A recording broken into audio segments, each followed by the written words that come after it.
Hello, traveler. Have you ever had that feeling that you are stuck in a cycle where nothing moves forward? Like there is some invisible force holding you back, sabotaging you, preventing you from living up to your real potential. Here is the thing, that force exists, and it is inside you. These are your toxic habits, disguised as personality traits, as just the way you are, or even as caution and self-protection. But in practice, what they really are is behavioral patterns that drain your self-esteem, steal your opportunities, and keep your life permanently stuck in waiting mode. Your life becomes a perpetual, not yet, a constant state of preparation that never quite leads to action. And that brings us to today's lesson. I am going to show you how to drop, right now, 5 mental habits that sabotage your evolution. And I am not talking about empty theory here. I'm going to show you how and why these habits are born in the first place, and more importantly, how you cut this cycle at the root. So, come with me. First of all, every person needs self-criticism to grow. That is true. That is not the problem. Self-criticism helps us evaluate our mistakes, learn from them, and improve. It is a necessary tool for development, but excessive self-criticism, that is psychological poison, pure and simple, because it is a pattern born from negative core beliefs. Beliefs like, I am not good enough, or I am a failure, or I'll never measure up. And the fact is, this generates anxiety, depression, and devastatingly low self-esteem. When self-criticism becomes an automatic habit, something you do without even thinking, then if you make a mistake, I don't know, if you mess up something small, anything at all, boom, you immediately call yourself an idiot. If you receive a compliment, you instantly think you don't deserve it. If you accomplish something, your immediate thought is that anyone else would have done it better. The result, you perceive yourself as perpetually insufficient. Never enough, always falling short. And this activates the regions of the brain linked to fear and emotional self-protection. In other words, you are constantly in a state of trying to protect yourself. You are in defense mode all the time. But here is the cruel irony. The enemy is inside your own mind. You are defending yourself against yourself. So, how do you get out of this trap? First, you need to restructure your internal dialogue. Instead of saying, I am a failure, ask yourself, what can I learn from what happened? This shift is called cognitive reframing. Instead of accusing yourself, you look for where the opportunity to improve actually lies. You see the difference. One keeps you trapped in shame. The other moves you toward growth. Another thing, practice active self-compassion. According to Kristen Neff, who is a world-leading authority on this topic, people who treat themselves with more compassion are actually more motivated and more resilient than those who constantly beat themselves up. Why? Because they understand that every person has limitations, including themselves. Nobody's made of iron. Nobody gets it right every single time. Perfection is not the human condition. You can also transform judgment into curiosity. Exchange the question, why am I like this? For, how can I do this differently? Notice that the first question, the judgment, traps you in a fixed state. It makes you think your flaws are permanent. But the second question moves you in the direction of change. It opens possibilities. Second toxic habit is the comparison trap. You go on social media for just 10 minutes and you come out feeling worse about yourself because everyone else's life always seems more interesting, more beautiful, more successful. Their relationships look perfect. Their careers look effortless. Their happiness looks constant. And then that phrase emerges, the one that corrodes any self-esteem you had. I should be better at this. I should be further along. I should have achieved more by now. Now, comparison is a natural process of the human brain. Leon Festinger's social comparison theory, which is a classic in psychology, explains that we use others as reference points to evaluate ourselves. It is built into how we make sense of our place in the world. The problem is when this becomes compulsive, when it becomes your default mode of thinking. because then you only see other people's results, their finished products, their highlight reels. You don't see the process that led to those results. You don't see the failures, the struggles, the years of invisible work. You forget your own accomplishments entirely. They become invisible to you, and you start to believe you are behind in life. You start to feel like you are late to some imaginary party that everyone else is already enjoying. But there is a liberating truth here, traveler. Each person, every single individual, has their own biological, emotional, and social clock. There is no universal right time to get married, to make money, to discover your calling, or to reach this or that goal in life. The timeline you are comparing yourself to, it doesn't actually exist. It is a fiction you've constructed from fragments of other people's lives. So cut the sources of comparison, mute the profiles, or avoid the environments that trigger feelings of inferiority in you. Use comparison only with yourself. Compare yourself with your version from 6 months ago, from a year ago, and observe the progress you've actually made. Because that is real growth. That is measurable change. Beyond that, replace envy with modeling. Instead of thinking, why am I not like them? Ask, what can I learn from this person?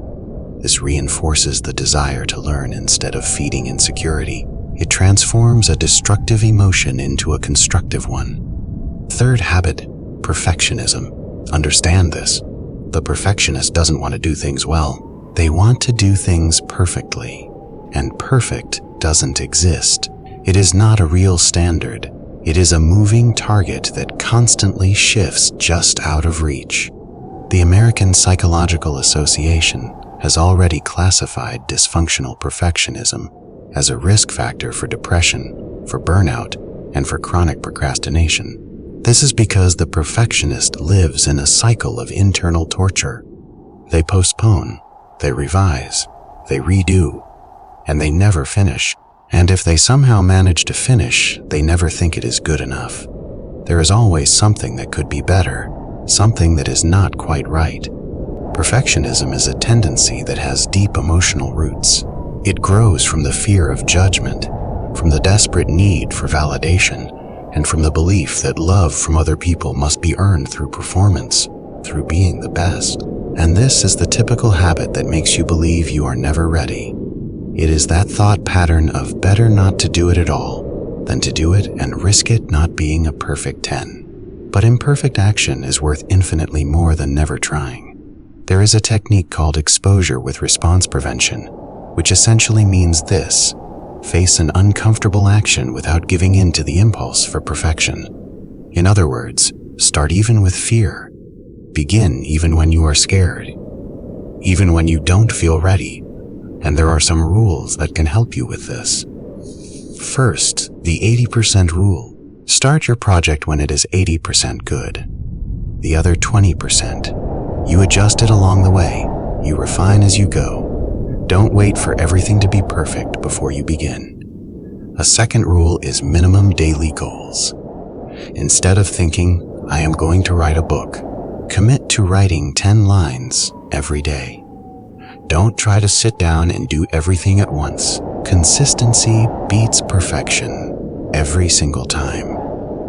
Small daily actions compound into massive results.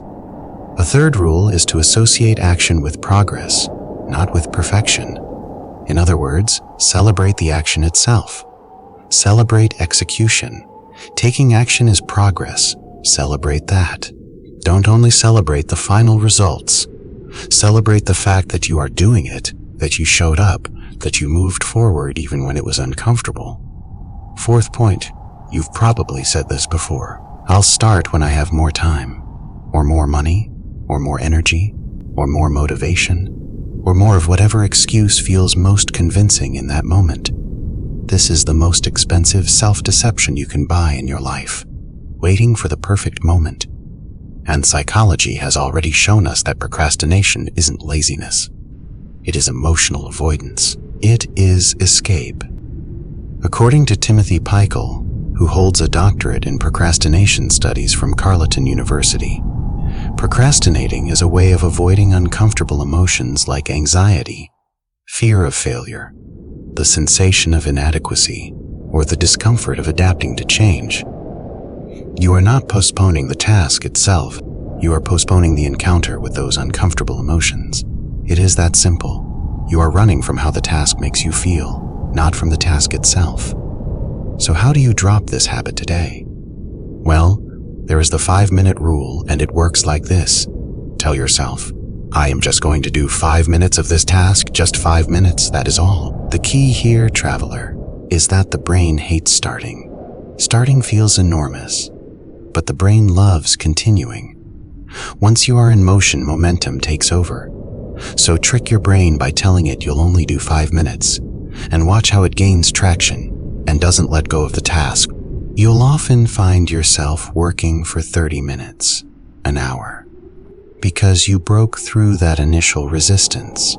You can also work with short intervals. Work for 25 minutes and rest for 5. Then another 25 minutes of work and 5 minutes of rest. This is sometimes called the Pomodoro technique, and it works because it makes the work feel manageable. Your brain can handle 25 minutes of anything. Another good strategy is to transform the task into a public commitment.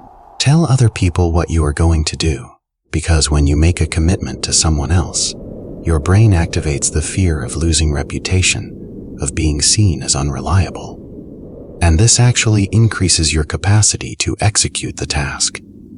Social accountability is powerful. Now let me ask you something. Do you always put yourself last?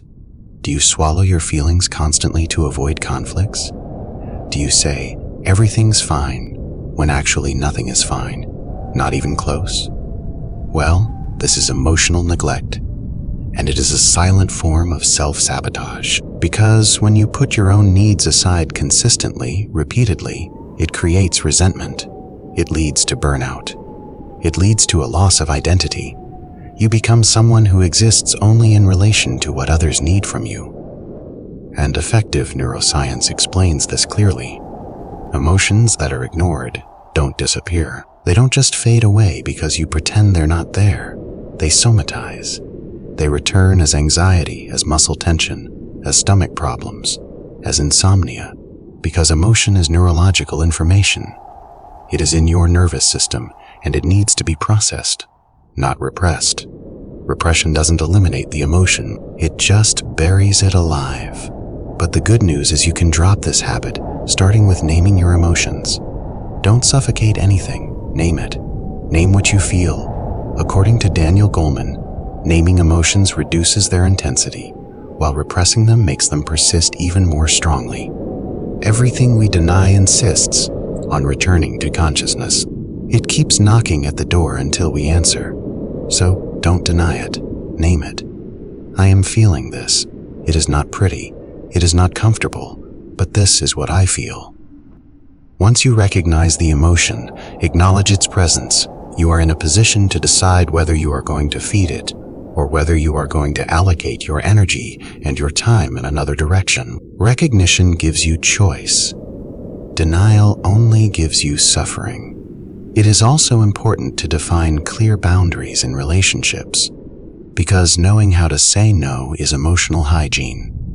It is an act of profound self-respect. When you learn to say no to what overwhelms you, what disrespects you, or what crosses your limits, you avoid accumulating frustrations and resentments. Beyond that, you improve your self-esteem, reduce your anxiety, and strengthen the relationships that are actually balanced and healthy. Now that you know these 5 toxic habits, you have 2 choices. Keep living on autopilot, running these same destructive programs over and over, or use this knowledge as a turning point. Obviously, nobody changes their entire life overnight. That is not realistic, and that is not how transformation works. But everyone can start changing their own direction today with a simple decision, a commitment you make to yourself right now. I am not going to sabotage myself anymore. I am going to drop the excessive self-criticism. I am going to abandon the comparisons. I am going to let go of perfectionism. I am going to defeat procrastination. And I am going to take better care of my emotions. Because stopping self-sabotage isn't about becoming a different person. It is not about transforming into someone else entirely. It is about becoming who you really are, who you actually are underneath all these protective patterns, underneath all these habits you picked up to survive. It is about stripping away what doesn't serve you and revealing what was there all along. Stay safe, traveler. I'll see you on our next journey.